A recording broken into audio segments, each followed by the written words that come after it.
the last couple of lessons, we've now been homing in on the middle studio position, the high octave studio position. Took the studio position into 3 fingers of the left hand. Right? Everybody is following what the studio position has got to. So the right hand's going to be playing 3 notes, C, D, E, and the left hand's playing 3 notes, B, A, Stems are pointing towards the middle. And the next octave in the bass will be the low octave, C, D, E. This is the right hand, and then B, A, G coming down here. So all the way through it gets divided up into 3 right hand notes and 3 left hand notes down here. 3 left hand, 3 right hand, and this is all written out. And these are the 3 octaves we're going to concentrate on. There is another one, but it's getting phased out. Okay, no? Oh, please face.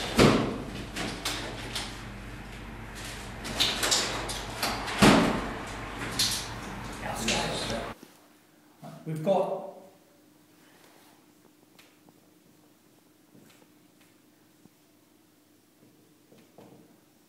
right hand, we've got the left hand, the B, A, G coming down the left hand. We start with the B, we come down like this, and this G now becomes the important note. Becomes our tonal centre. We end up calling it our tonic, our first note of the scale. And now we've got to reverse it and start thinking from the G. So our thinking is 3rd finger, reversing that 1, 2, 3, and this now on page 166 becomes our G major scale.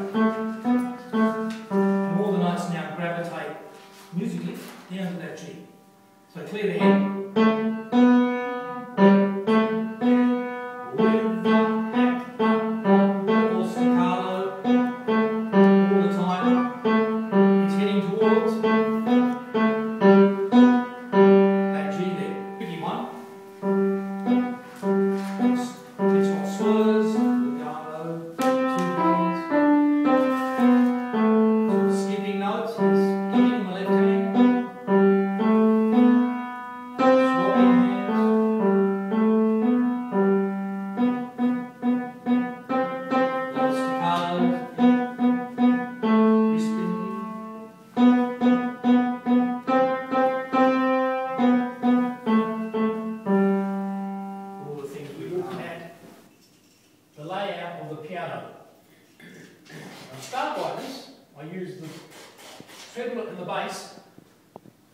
Not because piano music is written like this. We know there's 3 possibilities. There's the treble and the bass, there's the treble, and there's the bass and the bass. We've yet to meet that. But this is the one we're going to be using a lot at the moment. Middle C in the treble, and we've got C, D and E. And then if we go into the studio position, we've got the B, A, and just squeezing into the G. The interval of a third is the only one that we're doing at the moment. A third, 3 notes apart. It either from C to E in the right hand, 1 to 3, or if you're in the left hand, should look down here, is B to G, 1 to 3. So if you're doing C to E, say in the middle, it looks like this. Skipping, interval of a third. If you're in the left hand,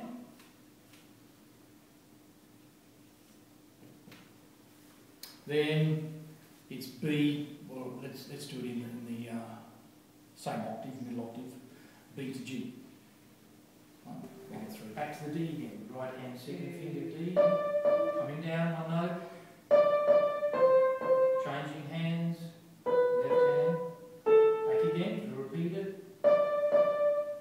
going down again, again.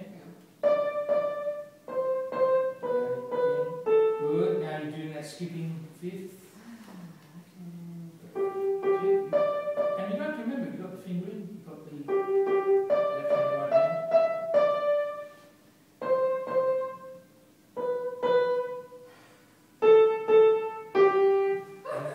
The first thing you do is you've got to play the studio position scale in the high octave.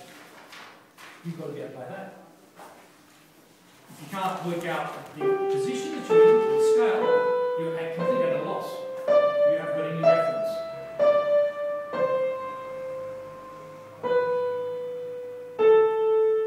Okay, now try to get a bit faster.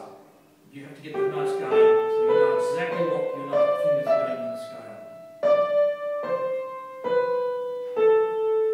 Line your fingers up, you got it on the scale.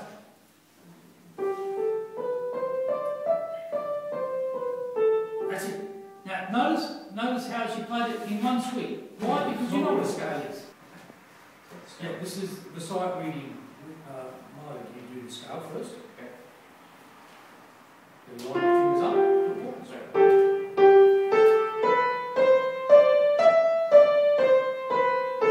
Yeah, even if you're not reading it, this is just a warm-up scale. This orientation.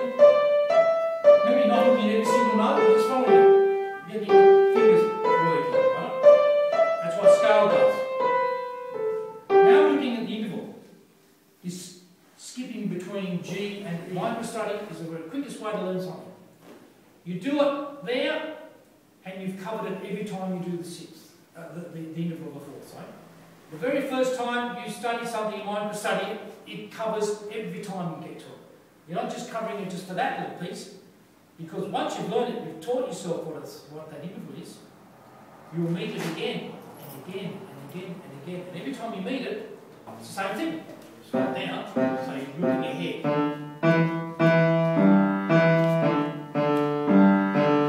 So you start to make a bit more sense of what you're playing. So now I've got it in mine is an octave coloured strip. So it's got 1, 2, 3, 4, 5, 6, 7 notes in an octave strip. There's an octave, let's call that the middle octave strip. It's got 3 black keys on the left hand side and 2 black keys on the right hand side. And the octave starts on F. It goes F, G, A, B, C, D, E. Don't analyse it. It doesn't go A, B, C, D, E, F, G. It's not an alphabetical little block. This is an octave, the middle octave. The references I used, or I'm using in the whole method, the main ones, because I still use a few others, but not very much. The History of Western Music, this is on page 269. Donald Grout. Some of these are some of the textbooks that I used when I was studying. Of course, I used my Britannica, going back to 1974 when I first bought it. Harvard Dictionary of Music is worth looking at. Some other ones there. And I've got the complete Groves Dictionary, huge volume of, I don't know, 20 volumes of the Groves Dictionary of Music and Musicians. And of course the YouTube, because now it's become something that I've... Okay, so next week, come along, wrap it all up, and see what did Pieroni do in the next book. Harmony. 2 notes together.